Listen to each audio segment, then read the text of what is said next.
네, 안녕하세요. 오늘 말씀드릴 주제는 웹과 앱, 그리고 웹앱에 대한 차이, 그리고 어, 준비에 필요한 것들, 이걸 만들기 위해서 내가 알아야 되는 기술들에 대한 얘기를 해보려고 합니다. 음, 먼저 웹은 뭐 너무 잘 알고 계시고, 지금 컴퓨터에서 사이트를 접속하면 나오는 것들이 웹이죠. 대표적으로 네이버 같은 사이트가 웹사이트가 되겠습니다. 앱은 지금 스마트폰에서 사용하고 있는 그 카카오톡 같은 앱이죠. 스마트폰에 설치된 것들은 모두 앱이에요. 설치된 것. 차이가 있죠. 네이버는 설치되지 않죠. 그러나 그 앱은 스마트폰에 설치가 되는 거죠. 자, 그러면 웹 앱이라고 이렇게 이 이름과 이 이름을 합친 거예요. 그 웹 앱은 설치가 되는데, 자, 설치는 돼요. 설치는 되는데, 설치된 내용 안쪽이 그 내용 안에 포함하고 있는 게 그 형태가 웹이에요. 그러니까 설치는 되는데 웹인 거죠. 대표적으로 그 네이버에 앱이 있어요. 네이버 앱. 이것은 웹 앱이라고 할 수가 있어요. 웹 앱. 무슨 얘기냐면 설치는 되는데 음, 그것의 내용의 대부분이 기존 네이버 사이트에 있는 내용과 어, 동일하죠. 내용은 내용은 동일하고 그 보여지는 UI라고 하거든요. 화면을 UI 유저 인터페이스 화면은 이 스마트폰 형태에 맞게 보여지죠. 스마트폰이었어요. 스마트폰 형태에 맞게 보여지게 됩니다. 그것 또한 방식이 두 가지 정도 있을 것 같은데요. 자, 이 UI를 맞추는 방식이 어, 반응형 웹이라고 해서 반응형 웹.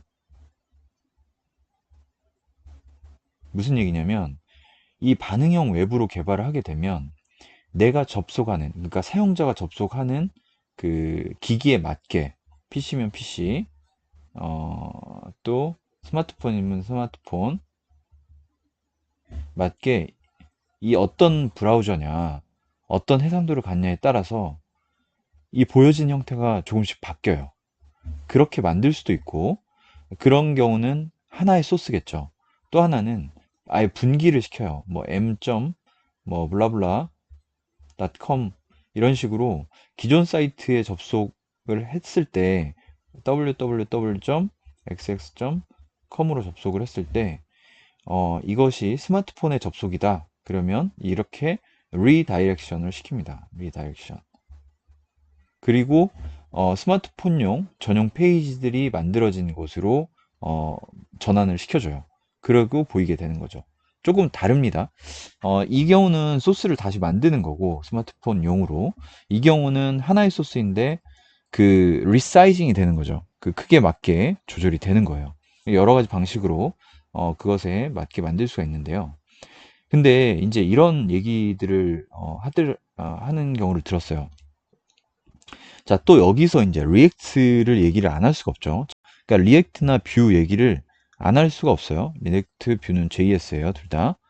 자, 여기 앵글러 JS까지 포함하는데 요즘 앵글러보다는 리액트가나 뷰가 더 회자되는 것 같아서 이쪽으로 얘기를 드리면, 자, 이거 분명히 JS이고 그 다음에 이걸로 웹사이트를 기본적으로 만들 수 있을 것 같아요. 자, 리액트의 핵심. 리액트가 무엇이냐는 제가 다음에 한번 남겨볼게요. 자, 근데 리액트가 뭐가 있냐면 리액트 네이티브라는 말이 있어요. 리액트 네이티브. 자, 이걸 통해서 그 웹 개발을 웹이 아니라 앱 개발을 조금 더 편하게 할 수가 있습니다. 결국은 리액트 JS를 통해서 웹이든 앱이든 개발이 가능합니다. 자, 그래서 이것을 얘기는 안 할 수는 없긴 한데, 자, 그래서 결국 어, 이런 질문을 받았어요. 본인이 만들려고 하는 거는 웹앱인데 굳이 SDK로 만드는 이 네이티브 앱을, 이건 네이티브를 말하는 거거든요. 네이티브 앱을 공부를 해야 됩니까? 자, SDK 기반으로 네이티브 앱을 공부를 하고 있는데 요즘 추세 보니까 리액트다, 뷰다 해가지고 이런 자바스크립트 기반으로 프로그램들을 할 수가 있는데 네이티브에서 웹 기반으로 공부를 해야 되고 준비를 해야 되는지에 대한 얘기들을 한다라는 거죠. 자, 간단히 이 차이점 한 번만 더 짚고 그 다음에 이거에 대한 전망에 대한 얘기를 좀 해볼게요. 자, 네이버 같은 웹은 HTML이 기본이죠. 자, HTML과 자바스크립트 같은 걸로 만들 수가 있습니다. 물론 절대적으로 이것만 가지고는 뭐 아무것도 할 수가 없어요. 조금 더 그 서버 사이드 언어들이 동원이 돼서 그 서버의 앱, 서버상의 어플리케이션이 동작되는 것이고 이것에 의해서 일종의 그냥 서버 앱이라고 할게요. 서버 앱이 동작되는 것이고 이것들이 수많은 데이터베이스와 어떤 이미지들과 연동이 돼서 이러한 네이버를 이런 사이트들을 만들고 있습니다.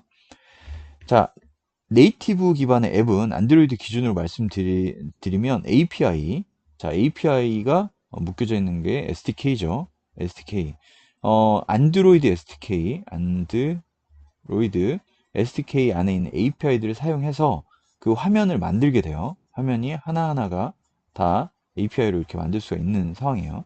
이걸 한 개씩 한 개씩 만들어줘야 되는 거고, 결국 공부는 API 공부와 그다음에 이걸 엮어가지고 이렇게 화면을 만드는 공부, 여러 가지 뭐 이벤트 처리라든가 그런 그 실제 네이티브에 돌아가는 것들, 액티비티 개발 같은 것들을 해야 되는 거죠. 이거 자체가 화면이에요. 자, 그 내용이 그래서 HTML과 뭐 앱은 전혀 달라요. 자, 그런데 웹앱으로 넘어가면서 약간 그 웹사이트를 만들었던 것의 어떤 기반과 또 그 안드로이드 기존의 안드로이드 그 API 기반으로 했던 SDK 기반의 개발 이게 좀 같이 포함되는 것 같아요. 자, 웹앱이면 근데 웹앱의 한계와 장단점이 있어요. 네이티브 앱과 자, 네이티브 당연하게도 자, 네이티브는 이 버튼 하나를 바꾸는데 이 앱을 다시 배포를 해야 돼요. 근데 앱 배포하는 게 그렇게 쉬운 일은 아니에요. 뭐 다시 플레이스토어에 올리면 되는 거는 당연한데 올린다고 해서 그 각자 사용자들에게 다 퍼뜨리는 것까지는 조금 또 어떤 여러 가지 단계가 거칠 수가 있고 사용자에 따라서는 업데이트를 안 받기도 해서 여러 가지 다른 방법들을 쓰죠. 그래서 이 앱 업데이트라는 것이 필요한데 자, 그러면 사실 이 버튼은 좀 그렇지만 여기서 메뉴 하나 바뀌었다. 어? 그거 가지고 이 앱을 다시 배포해야 된다? 물론 이런 것들은 동적으로 개발을 해놨을 거예요. 하지만 뭐 UI적으로 그것이 아주 자유롭게 모든 것을 다 고려해가지고 동적으로 만들지 못하기 때문에 어딘가는 고정식으로 개발했을 텐데 그걸 바꾸기 위해서 어쨌든 앱이란 걸 업데이트를 다시 해야 한다는 거예요. 그런데 웹의 강점은 뭐냐? 웹은 아시겠지만 서버에서 소스를 수정하면 자 소스 1에서 이제 자 소스 다시로 바꾸면 이것이 클라이언트에게는 바로 보여지는 거예요. 그렇기 때문에 이 유지보수성에서 훨씬 더 유리한 부분이 있어요. 하지만 또 하나는 자 웹앱이라는 건 웹앱 특성상 어떻게 동작이 되냐면 클라이언트에서 그러니까 앱에서 웹서버를 한번 호출하고 그거에 대한 응답으로 이 화면을 만들게 돼요. 아무래도 속도가 좀 느릴 수도 있고 또 네트워크가 안 되는 상황에서는 이거 전체적으로 안 될 수가 있는 거예요. 네이티브 앱도 물론 서버랑 연동하는 상황이었다면 안 되겠지만 조금 더 자연스러운 처리를 할 수가 있고 또 하나는 속도도 그냥 API를 호출하는 거기 때문에 속도가 굉장히 빠릅니다. 그래서 조금 어렵고 복잡하고 관리가 힘들더라도 대형 앱들은 그냥 지금도 네이티브로 관리를 하고 있고 또 하나는 네이티브로도 하면서 웹으로도 그러니까 웹 앱으로도 또 같은 버전을 만들기도 합니다. 이 상황에서 또 한 가지의 차이는 자 웹은 웹일 수밖에 없어요. 웹에서 할 수 있는 게 한계점이 좀 있어요. 자 웹에서 단말의 어떤 기능들을 제어하기가 어렵습니다. 자, 웹사이트만 있는데 웹사이트에서 이 기기를 어떻게 핸들링하기가 어려워요. 카메라를 켠다든지 뭐 주소록을 연동한다든지 뭐 그런 것들이 어려운데 네이티브는 원래 그러려고 만들어진 거기 때문에 그것을 하는 것은 굉장히 쉬운 일이죠. 그 차이가 있기 때문에 내가 어떤 기능을 또 어떤 식으로 만들려고 하냐 이것이 굉장히 중요해요. 자, 내가 만들고자 하는 것이 자, 웹 성격이 강하다. 그래서 게시판 또는 갤러리. 나는 유틸리티 성격이 강하다. 유틸. 뭐 카메라 기능 아니면 주소록. 뭐 그 외에도 많아요. 그런 내가 만들고자 하는 성격이 무엇이냐에 따라서 공부의 그 비중을 좀 달리 실을 수가 있겠죠. 웹을 더 공부를 많이 하셔야 될 수 있고 앱의 API들을 조금 더 자유롭게 다뤄주시는 게 더 도움이 될 수도 있겠죠. 하지만 또 한 가지는 하이브리드라고 해서 어떤 특정 부분만 웹으로 관리를 하고 나머지 부분, 버튼이라든가 특정 기능들은 그냥 앱으로 만들 수도 있어요. 이 형태가 조금 더 많을 수가 있습니다. 웹, 앱, 그리고 웹앱에 대한 얘기를 조금 더 정리를 해보았습니다. 추가적으로 궁금하신 사항이 있거나 콕 집어서 궁금하다라는 부분들 말씀해 주시면 제가 얘기하는데 보완을 좀 해가지고 말씀을 드리도록 하겠습니다. 오늘도 들어주셔서 감사합니다.